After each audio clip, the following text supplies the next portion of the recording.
So this week, we've got something completely new from WWE in this greatest Royal Rumble event. Yeah, that's something else. It came out of nowhere. Yeah, I mean, it really sprung up sort of like not overnight, but I mean it certainly wasn't planned a year ago. You have this huge event. We've already had 2 Royal Rumbles this year, and suddenly there's a third one with 50 dudes in it. But nothing at stake. Sorry, a crappy trophy is at stake. The trophy is so 1990s comic books. I will say this, it is slightly better than the Uterus Cup that they gave the Women's Battle Royal at WrestleMania. Yeah, that was and miles above the whatever the heck Andre the Giant that was supposed to look like. Well, when they keep breaking them every year, right? They have to remake them, so. Yeah, I suppose so. But anyway, we'll dive a little bit more into it here. You're looking at a card that is, off the top of my head, 11 or 12 matches. It's a huge card. Every male superstar, sort of, all hands on deck. For just what's going to be a banger with no stakes whatsoever. Not 9 matches from my count. Is it 9? 9, it looks like. Is it 9? All right. Yeah, you've got I mean, we'll just run down them quickly. We won't comment, and then we'll run down them and comment. You've got the Intercontinental title ladder match, the Cruiserweight Championship, the Raw Tag Team titles, the SmackDown Tag Team titles, the United States title, John Cena versus Triple H for no good reason, the casket match between Rusev and The Undertaker for no good reason, the Heavyweight Championship, the Universal Championship, and then 50-man Royal Rumble. Yeah, it's an enormous card. And it's I haven't actually read anything about how long it's supposed to be at 5 this hours, point. I think. Is it a 5-hour run show? Yeah.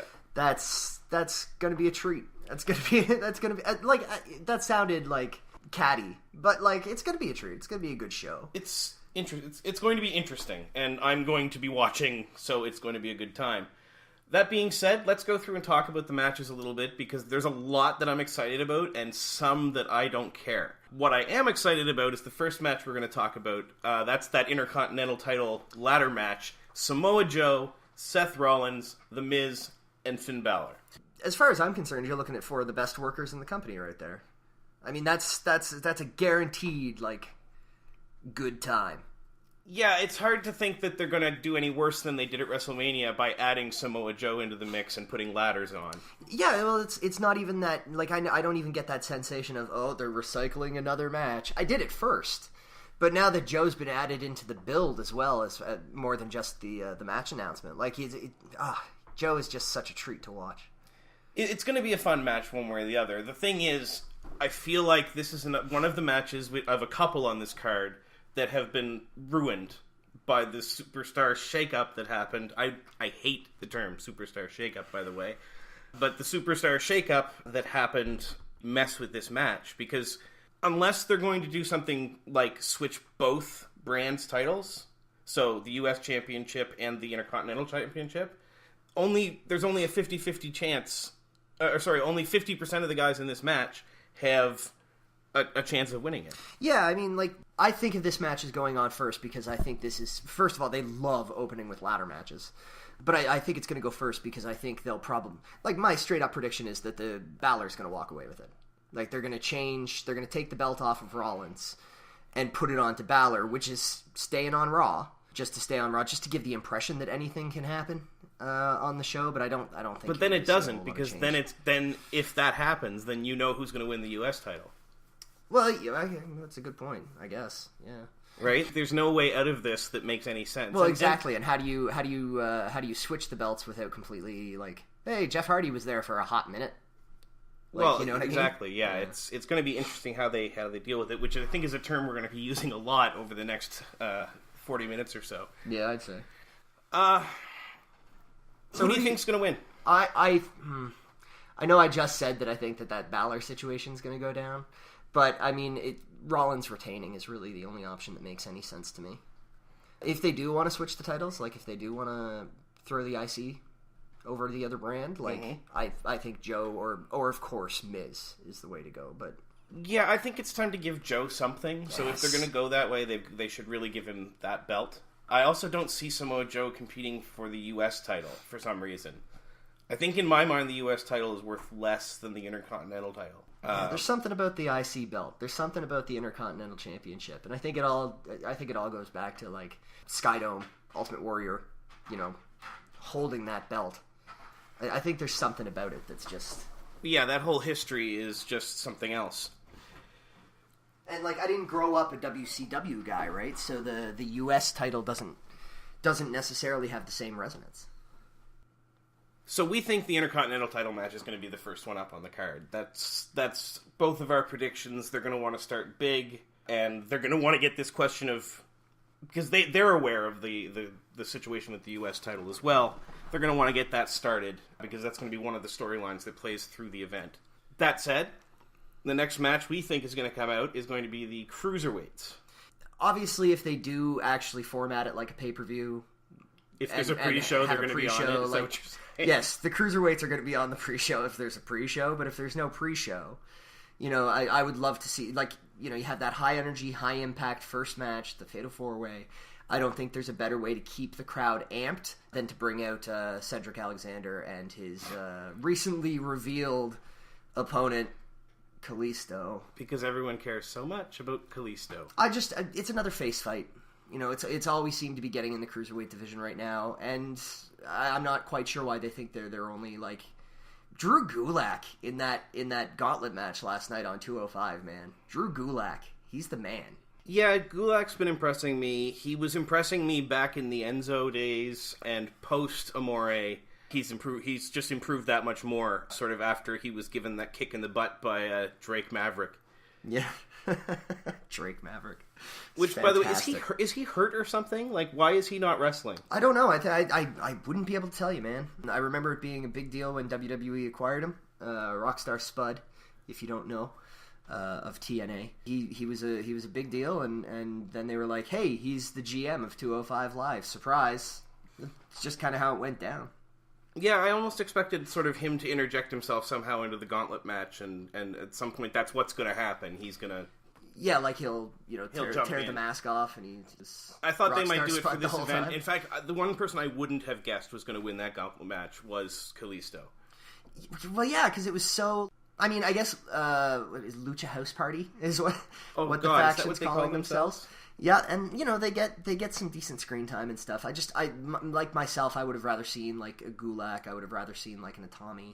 I would have rather even like, I know I was just complaining about having just seen Kalisto, but I wouldn't have even minded TJP or the Brian Kendrick. This is going to swerve off into a conversation about the Cruiserweight division if we're not careful. Yeah, so. And ultimately at the end of the day, like, I think this championship match will have quite a few great spots in it. I think Alexander's going to retain. Why wouldn't he? Yeah, I wish I could disagree. Like, I'd love to take an opposite opinion so we can compare after, but no, man, there's no way they're going to... Why would they change this belt at this point? Yeah, Alexander's got so much charisma and so much skill. And not to say Kalisto's not talented. He's talented. I just don't enjoy watching him. It's just Alexander has a dynamic personality as well. So that actually comes across on WWE television.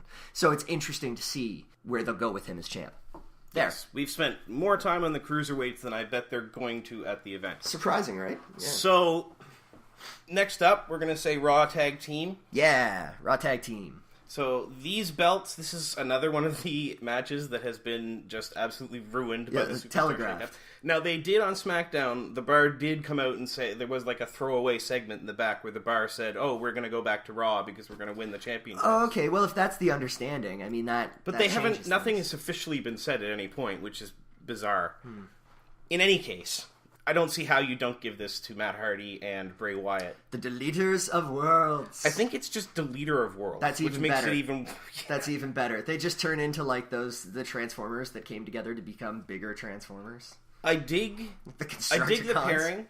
I dig the final deletion storyline hook that has brought Bray into the Woken universe. Into the fold, yeah.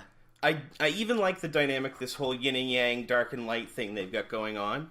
Yeah. But they just haven't nailed the synergy thing yet. No, they're not. They're not operating flawlessly out there. Their combined finisher is atrocious.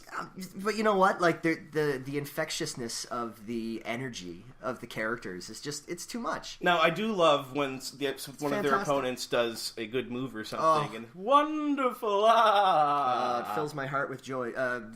This week it was Victor. Yes. From the Ascension, did the little cartwheel, and Matt Hardy's, oh, that's fun. You know, he does his little wonderful. Yeah, it's a whole thing. So I mean, we're both in agreement here. I don't even know that this is going to be a fantastic match. Again, it owns up to this whole those two haven't really quite gelled as a team yet, and I don't know if I would have felt so pronounced about it if we hadn't seen Ziggler and McIntyre. Oof. And we're not going to go up. We're not going to talk about that right now. No. But if we hadn't seen that, I don't know if I'd be so down on the Deleter of Worlds team. Yeah. But because we've seen that, I want that from them. Yeah. I'm so high up on the energy of the two of them in this wacky, ridiculous, charming story that they've been building. The theme music has to go. They gotta. Can they just come down to Hardy's music? Like, can't they? Or play it in a minor chord or something? Everything's a mashup. But it's not a good mashup. Two superstars. No, it's literally just like Audacity. Like just clip. It's not good. It's not good. Yeah, but Deleter of Worlds, I think, because I really like the idea of both of those guys being strapped. So right, and then there was a reason to put the bar over on SmackDown. Yeah. Speaking of SmackDown, yes, this match that this is one of the matches I want to care, but I don't. Yeah, the Usos and the Bludgeon Brothers. For the SmackDown Live Tag Team Championships. Did you got opinions? Because that spot on Tuesday was pretty entertaining. It was. The only interest I'm going to find in this match is if they do exactly the same thing they just did on SmackDown by having Naomi's entrance music start, have the sound begin to play and all that stuff, distract, and have the Usos win. The reason I want to see that is because it would be a nice way to include a female presence in this Saudi Arabian show where there isn't allowed to be a real female presence. So it almost is like an illusion. Well, you almost get the impression that that's why they broke something like that out on Tuesday. Hey, we had this great idea. Cool. Can't do it on Friday. All right, we'll do it on Tuesday. But in terms of seeing these two teams like go at it, it's going to be boring. Well, it's, David and Goliath. But not even. Like, it's 6 steps above David versus Goliath. So it's just kind of A lot of hot tags in that one, I think. Gonna be a lot of like hot take on the hot tag. I have all the hot takes on all the hot tags, my friend. All right, who wins? Who has the titles at the end of this? The Usos walk back out with the championships once again. After giving my opinion about what I want to see happen, it's absolutely the Bludgeon Brothers are going to walk out with the titles. All right. Harper and Rowan, man. Lengthy run for two big dudes. Who knows? The WWE these days is insane. And that tag division, man. SmackDown. Tag team. John Cena versus Triple H. Wow, man. This match would have been amazing like 8 years ago. Probably, it probably happened like 8 years ago. I can't remember the last time these two fought, but... But you know what? Here's the thing. Look at both of their WrestleMania matches. Yeah. Okay? 2 of my highlights, surprisingly. So, it might not be a big athletic contest. There's plenty of runny, flippy, athletic... Oh, yeah. This is just going to be 2 big, huge, old dudes smashing up against each other. I do tend to really like Triple H's, old man fights. Yeah, they're my favorite. I don't hate Triple H like I used to. Old man trips, man. He's the best. He comes out, looking like your angriest uncle. John Cena, though, again, I don't get the hate. I wish he didn't have to deal with it all the time. It's boring at this point. I'm enjoying him in the role of part-time. I like that he's not involved in the storylines, really, of the show. He's not getting in anyone's way. Yeah, I mean, when he does show up, he shows up everywhere for, 3 weeks, and then he'll, disappear for a bit, Just go chill out somewhere else. By which we mean go and work on a movie. Yeah, film a movie, or make some wishes come true, or whatever something. He's doing that day, yeah. Okay, so who's going to win this no-stakes-at-all match? You know, I think it's going to be a good show. First of all, I think this match. This match is going to be good. They'll put on a good match because they're both pros, and they'll put on a good match. Oh, but there's no stakes. No, none whatsoever. And that's why I'm stalling for time. In fact, all sizzle, no stakes is really the tagline for the greatest Royal Rumble. It really should be. It is now. All sizzle, no stakes. I'm going to give it to Triple H, even though John Cena's been on a bit of a losing streak. I'm going to give it to Triple H. Well, yeah. Because Triple H is... he's going to bring when Triple H is the one who decides who's going to win. The sledge will be coming out. Like, make no mistake. We will see the sledgehammer. Oh, I think we're going to see every cliche we can possibly see. Oh, my God. You have no idea.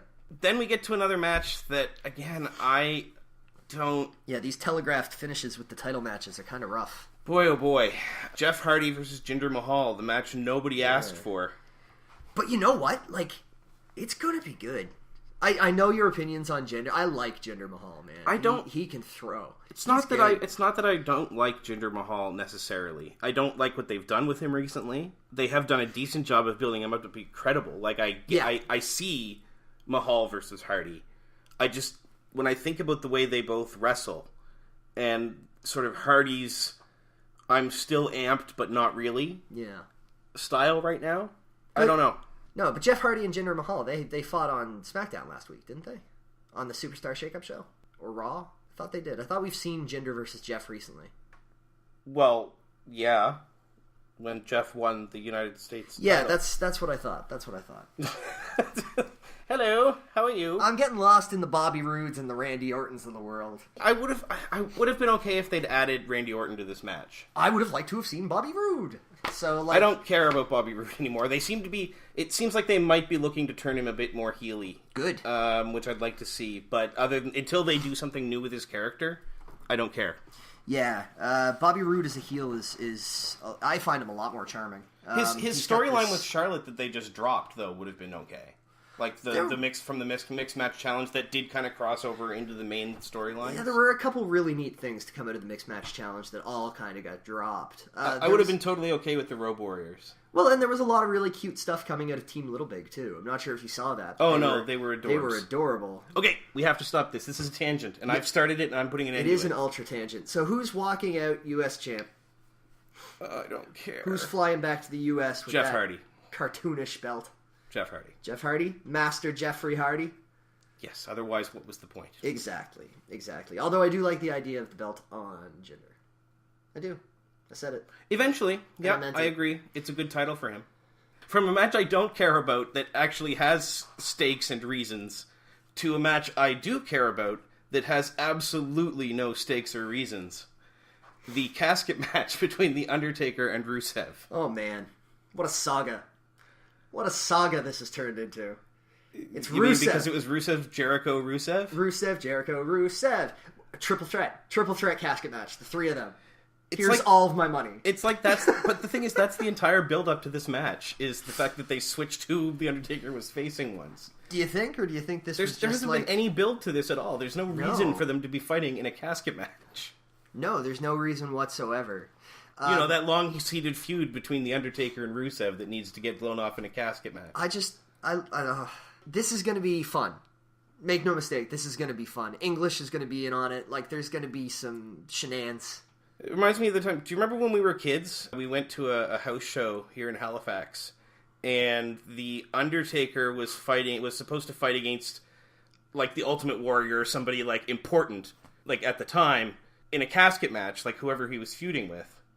And they weren't there, so we got Roddy Piper versus The Undertaker in a casket match. Do you remember that? I don't at all. You were pretty young, but I love the idea that like I've been in the same room as Piper. Like that right there is the greatest news you could have given me today. Like that's Oh yeah. I did not know that. It happened. That is awesome.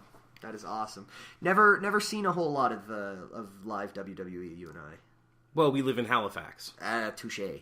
So, where were we? Oh, yes, the interesting casket match with nothing interesting about it. Yeah. I mean, I want to know. I want it to be more than just like a 2.5 minute.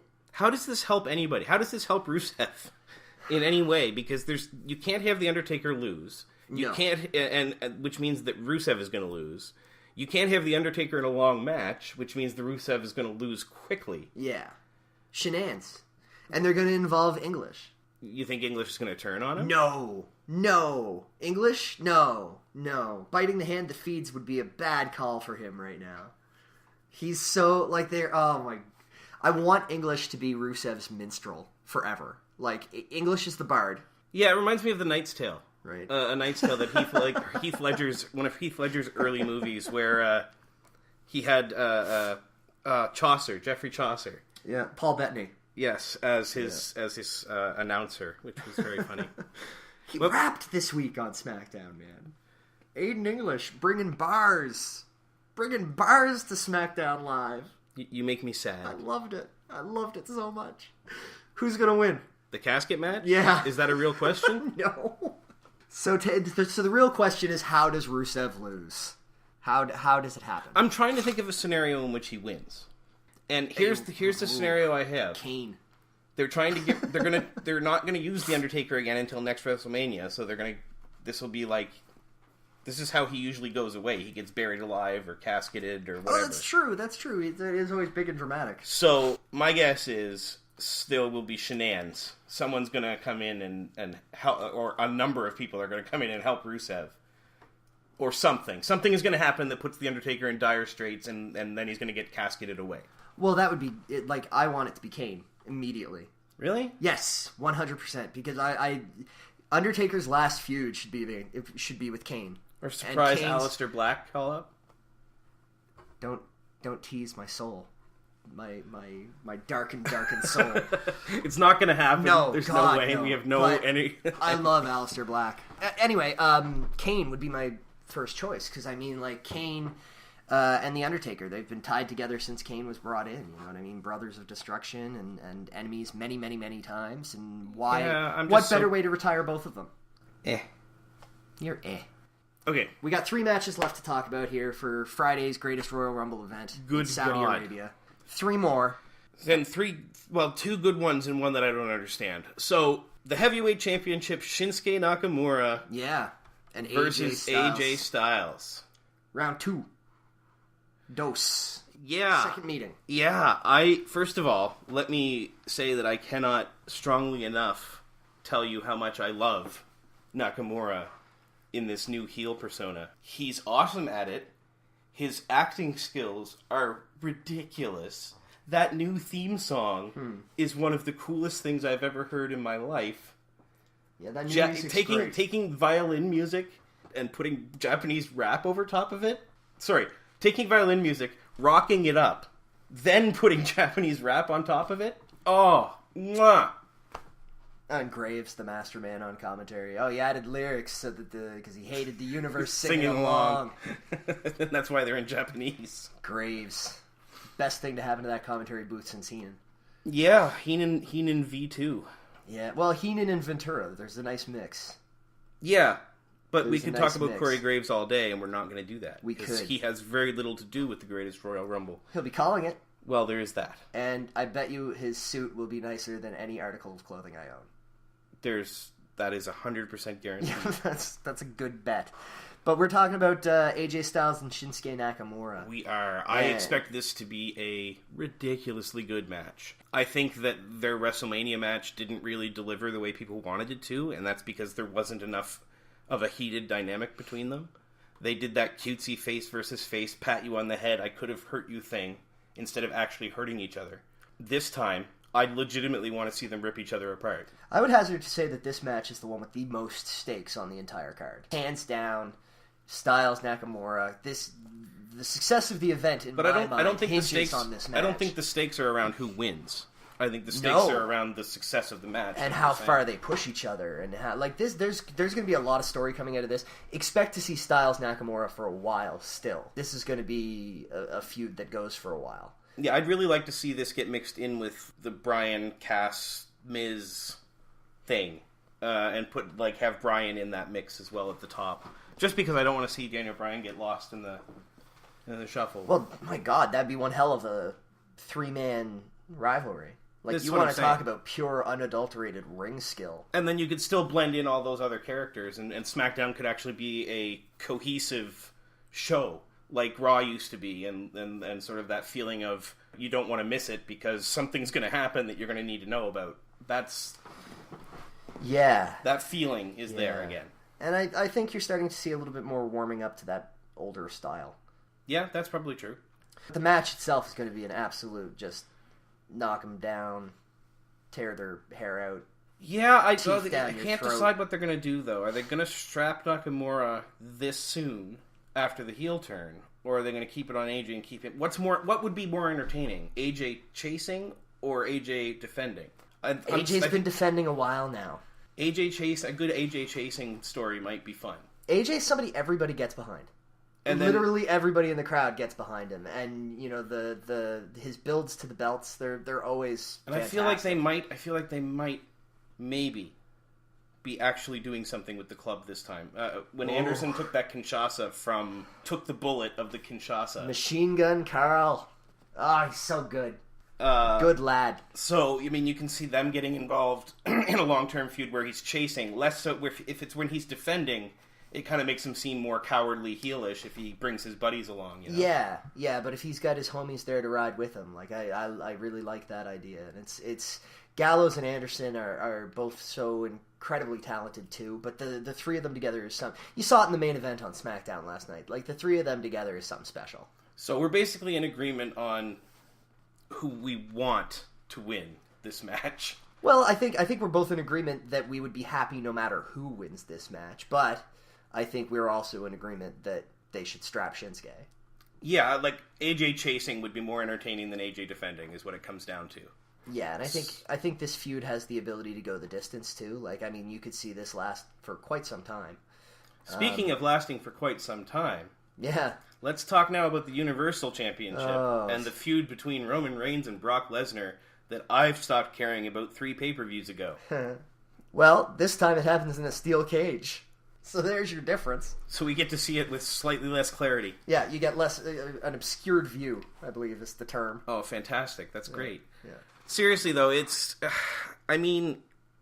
fortunately, the crowd probably isn't going to crap all over it like they did at Mania. Just because it's a different crowd, yeah. It's not going to be a savvy crowd. It's going to be more of they're there to actually buy in. Yeah. So good chance you're going to see that. That's why they're going to obviously give it to Roman, unless they're going to try to swerve us again. But this is all they just spent $100,000 on Brock on Monday. They're going to spend $500,000 on him Friday. Yeah, I don't know how accurate those numbers are, but I read them somewhere. Yeah. I think they were pretty much confirmed. There's some of the more. Yeah, I'd have to look at the article again. But in any case, so you're talking about a lot of money for not. They must be getting a payoff from it, but I don't see it. That said, Roman's probably going to win the title, which is a bad idea as well, unless he goes heel somehow. I don't think it's that bad of an idea. It's kind of like the old expression, dump or get off the pot. But he's got to be he's got to be a heel now. He has to. There's no way he gets cheered. My dream scenario involves Heyman turning on Lesnar, joining up with Roman. Roman never has to say another word for the rest of his damn career. I don't think Roman's as bad at promos as everybody else thinks he is. I think he gets stuck with a lot of really garbage lines. But when he gets stuck and you can tell he's improvising, he's good. He's all right. He's not The Rock. He's. I wouldn't put him amongst the best talkers on the card, but he's certainly passable. Yeah, I guess so. I think again, Reigns gets a lot of crap. He's not. No, he shouldn't get same way Cena does. They both take a lot of crap just because people are jerks. Well, yeah. This feud has gone on for way too long. It's been milked to death. It has to end at this match, and I think that means Roman going over. I think it's the only option. What else is Roman going to do? If Roman loses, how are we supposed to buy him as a... Do we get a returning Ambrose, maybe, to help him out? Screw him over. Or screw him over? And everyone will be like, what the... Who's me? Oh, right, that guy that used to be on these shows. That guy, we remember him. Scruffy, I think his name was. Scruffy Doo. Scruffy tank top. Little Mr. Genie tank top. You want to keep going with that? No, I think I'm done. All right. Dean Ambrose. So what's your call? So they're gonna, in your mind, they're strapping Roman. Boom. Yeah, and I was really joking about the Ambrose thing. I'd be shocked if that happened. Yeah, no, I think his it's just going to be a brutal. Still jacked. It's going to be a brutal match. It's going to be ugly. It's going to be what it's going to be, and hopefully the crowd gets into it so that we can at least have a chance to get into it. Yeah, like that's what I'd like to see. I'd like to see the crowd actually care a little bit about a Reigns-Lesnar match, because it's been so long since we've seen that that it's been sorely missing. And it's not like these guys haven't been putting on decent matches, because the matches have been all right. Like they've been on their throwdown at WrestleMania was pretty good, actually. I mean, if you ignore the fact that the cartoonishness of it all, but I mean, like it was entertaining. Yeah, I can agree with that. I mean, 6 F5s, but I mean, it was all right. Yeah, serviceable. Shouldn't have closed the show. Speaking of shouldn't have closed the show, see how my segues are going today? Well, oh come on, they're great. They're all right. They're some great segues. You calm down. I'm winning the segue hunt. I'm the only one playing this game, aren't I? You really are. It's wildly unpopular.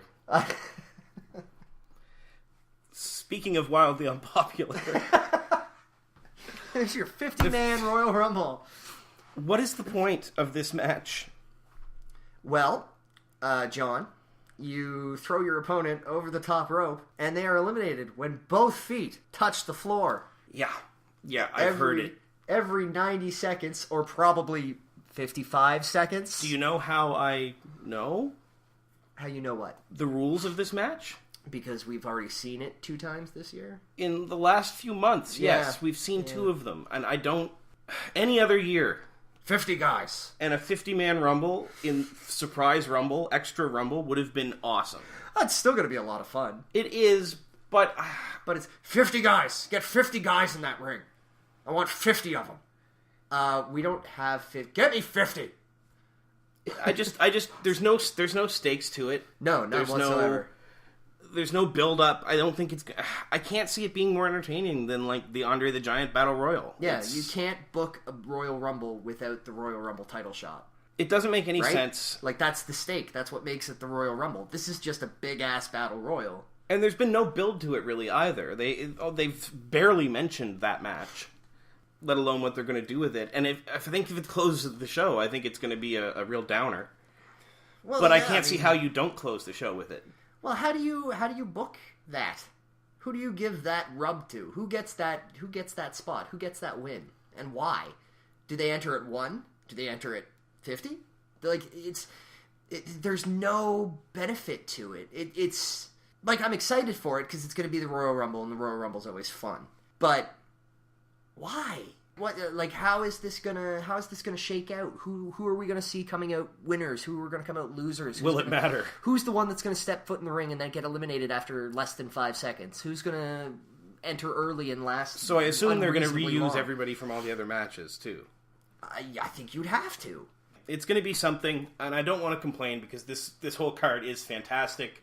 The Rumble is probably going to be something to enjoy. It just could have been better. Yeah, this is a bonus, I feel like. So what do you make of the Rumble? What are some things, like we got some names in there, right? Like you got Khali coming back. Not once have I seen Khali and thought, "Oh good, Khali." Oh, it's kind of neat, you know. Ray's going to be there. Rey Mysterio. Again, who's that jumping out the sky? R-E-Y. The reason I love Rey Mysterio is because Rey Mysterio allows it to be possible to make myself in 2K18. Yeah, you are not a tall dude. I'm also 5'5", 5'6", or whatever Rey is, and they only started including that height when Rey became a part of things. So that's what I owe to Rey Mysterio. He's fantastic. It's just. I think I'm just having a hard time getting excited because it doesn't mean anything. Yeah, I think that's the thing. Like, there's no tremendous build. I mean, this is one of the things where the Roman-Lesnar match actually kind of comes out ahead.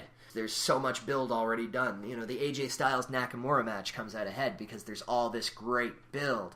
But all these mashed together title matches, you know, the four-way, the ladder match four-way, both the tag matches, like, it's all just kind of there. And doesn't have a whole lot behind it. And that's fine, I guess. Because it's like I said, it's a bonus. It's just I'm not sure how much there is for us to really invest in. But, I mean, you could come out of this show and it could go exactly how everybody thinks, and it's just going to be a by-the-numbers event and all this. They could also start half a dozen new storylines that just come completely surprising. Yeah, I almost want it to just become bonkers chaos. Yeah, just like swerve after swerve, and just... It's possible. It's possible. Like Russo, but not crappy. Maybe Zayn and Owens will turn on each other again. No. Get back together at the end of the show. You've got to keep them together, because they're friggin' gold. They are... The Sammy and Kevin show is the best thing I've seen in a while. I did love everything about that. I did really enjoy Don't myself. wish they're parting so soon. You know what my favorite part was? The yellow notepad. That was the best part. Dancing and kicking his way down to the ring, clutching that legal pad under his arm. It was great. Oh, yes. I loved it. In any case, yeah. Who wins this monstrosity of a Rumble? Who wins this monstrosity of a Royal Rumble? Well, there's no stakes whatsoever, so it literally could go to anybody that they want to give a rub to. I'm going Baron Corbin. Daniel Bryan. There you have it. Baron Corbin, Daniel Bryan.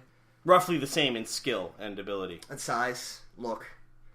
Pretty much twins. Are you really making an argument about Baron Corbin over Daniel Bryan right now? No, I'm picking... Because that'd be a great note to leave this show on. I'm picking Baron Corbin arbitrarily, 100%, because he's a big dude who... Oh, wait, he's an Andre the Giant Battle Royal winner, Oh, he's got your hairline, though. He does have my hairline, he does. But Corbin's already won one of these dumb things. He won the Andre the Giant Memorial Battle Royal a couple years ago. And look what it got him. Yeah, I'm changing my pick. Riches. Forget that guy. Riches. I'm going with he's a Drew standard now. He's a Drew standard officially. It's multi-weeks on the show. Drew standard. DZ. Dolph Ziggler. No. Winning the greatest Royal Rumble. Dolph Ziggler. Nope. No way. Dolph is Z. I just didn't want to pick Daniel Bryan. It's a much better choice. So I guess we'll find out Friday, afternoon for us, but morning for some people. Yeah, that's what we thought, and that's what we think of the greatest Royal Rumble. Yeah. Let us know what you think. Don't forget to subscribe to this podcast if you enjoyed what we had to say. We are going to come to you every Thursday with a show talking about the last week's worth of chaos and anything can happen in WWE. Every Thursday, the not WWE day. Thursday. Yes. No show. This is a really poor ending. You're a poor ending.